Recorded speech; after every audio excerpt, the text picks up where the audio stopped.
Welcome back to granny kitchen. ఈరోజు వీడియోలో మన కూరలకు రుచిని పెంచే గరం మసాలా ఇంట్లో ఎలా తయారు చేసుకోవాలో చూద్దాం. దీనికోసం ఒక ప్యాన్ తీసుకుని 2 బిర్యానీ ఆకులు, 5 అనాస పువ్వులు, 4 దాల్చిన చెక్క ముక్కలు, 2 జాపత్రి, 17 యాలకులు, 1 స్పూన్ లవంగాలు, 1 స్పూన్ జీలకర్ర, 1 స్పూన్ మిరియాలు, 1 స్పూన్ సోంపు,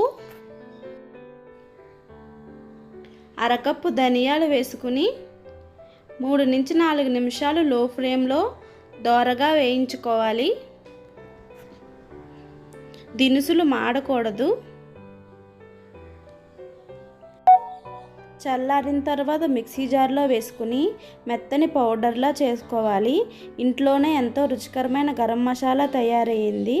ఈ వీడియో కనుక మీకు నచ్చితే లైక్ చేయండి, షేర్ చేయండి, సబ్స్క్రైబ్ చేయండి. Thank you for watching.